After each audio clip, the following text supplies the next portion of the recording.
மக்களே எல்லாரும் எப்படி இருக்கீங்க? இன்னைக்கு இந்த வீடியோல அடை சுடுறது எப்படின்றத உங்ககிட்ட நான் ஷேர் பண்ண வந்திருக்கேன். வாங்க வீடியோக்குள்ள போய் பார்க்கலாம்.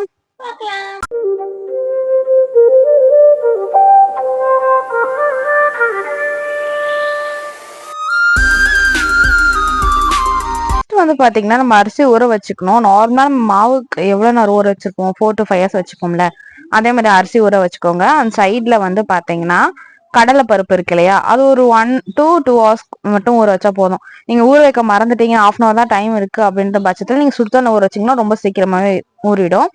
அந்த கடலை பருப்பை வந்து நீங்க நல்லா மிக்சியில போட்டு அரைச்சுக்கோங்க. மாவு வந்து அரிசி மாவு தனியா மையிட்டும், இது தனியா வந்து அரைச்சு எடுத்துக்கோங்க. நீங்க கொஞ்சம் ட்ரை பண்ண போறீங்கன்னா நீங்க ரெண்டுமே தனித்தனியா மிக்சியில போட்டு கூட அரைச்சிக்கலாம், ஒன்றும் பிரச்சனை இல்லை. இப்போ நம்ம மாவு அரைச்சு வச்சிருக்கோம் இல்லையா, அதுல வந்து கொஞ்சமா தேங்காய் துருவி போடுங்க. அந்த மாவு அரைஞ்சிக்கிட்டே இருக்கு இல்லையா, அந்த அரிசி மாவு, அதுல கொஞ்சமா தேங்காய் துருவி போடுங்க. அதுல கொஞ்சம் மையணும், அதுக்காக தான். ஓகேவா? நெக்ஸ்ட் கடாயில வந்து பாத்தீங்கன்னா ஒரு 2 ஸ்பூன் அளவுக்கு எண்ணெய் ஊத்திக்கோங்க. இது எதுக்குன்னா அந்த தாளிப்பு பண்ணி மாவுல மிக்ஸ் பண்றதுக்காக. எண்ணெய் ஊத்தி முடிச்சதுக்கு அப்புறம் எண்ணெய் நல்லா சூடாயிடுச்சான்னு பார்த்துட்டு நெக்ஸ்ட் இன்கிரீடியண்டா நீங்க அதில் என்ன ஆட் பண்ண போறீங்க அப்படின்னா ஜீரகம் ஆட் பண்ணிக்கோங்க. கொஞ்சம் கடுகு ஆட் பண்ணிக்கோங்க. ரெண்டுமே நல்லா பொரிஞ்சதுக்கு அப்புறமா வந்து பாத்தீங்கன்னா குட்டி குட்டியா சாப் பண்ணி வச்சிருக்க ஆனியன் ஆட் பண்ணிக்கோங்க. ஆனியன் பிளஸ் வந்து பாத்தீங்கன்னா தேங்காய். அடை செய்யறதுக்கு தேங்காய் தான் நிறைய யூஸ் ஆகும். நம்ம அது மாவு அரைக்கிறதுக்கும் தேங்காய் யூஸ் பண்ணணும், இதுக்குமே தேங்காய் யூஸ் பண்ணணும். ரெண்டையும் நல்லா மிக்ஸ் பண்ணிக்கோங்க. எல்லாமே நல்லா ஒரு லைட் ப்ரௌன் வர அளவுக்கு நல்லா மிக்ஸ் பண்ணிக்கோங்க. இப்போ வந்து பாத்தீங்கன்னா நம்ம மாவு அரைச்சி வச்சிருக்கோம் இல்லையா, அந்த மாவுல நம்ம ஆல்ரெடி அரைச்சி வச்சிருக்க கடலை மாவு பேஸ்ட் ஆட் பண்ணிக்கோங்க.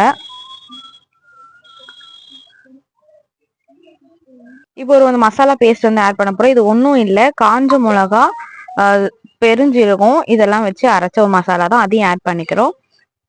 இப்போ தண்ணி ஊற்றி கொஞ்சமா நல்லா மிக்ஸ் பண்ணிக்கலாம். உங்களுக்கு மாவு எவ்வளோ திக்னஸ் வேணுமோ அவ்வளோ திக்னஸ்க்கு மிக்ஸ் பண்ணிக்கோங்க. உப்பு ஆட் பண்ணிக்கோங்க. ஓகேவா? நெக்ஸ்ட் நம்ம வெங்காயம் அதெல்லாம் வச்சு வதக்கி வச்சிருந்தோம் இல்லையா, அந்த தாளிப்பு இது அதையும் ஆட் பண்ணி நல்லா மிக்ஸ் பண்ணிக்கோங்க.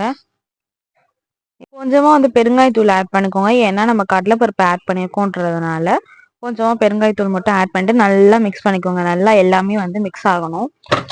நல்லா மிக்ஸ் ஆனதுக்கு அப்புறம் இப்போ நம்மளோட அடமை வந்து ரெடி ஆயிடுச்சு. இப்போ நம்ம வந்து நார்மலா தோசை விடுற மாதிரி தோசை தவா அடுப்புல வச்சு அதை காஞ்சதுக்கு அப்புறமா எண்ணெய் ஊற்றி தோசை சுட்டு எடுத்துட்டா நம்மளோட சூடான அடை ரெடி. இந்த வீடியோ உங்களுக்கு பிடிச்சிருந்தா லைக், ஷேர் அண்ட் சப்ஸ்கிரைப் பண்ண மறந்துடாதீங்க. தேங்க்யூ ஃபார் வாட்சிங் திஸ் வீடியோ. Bye bye.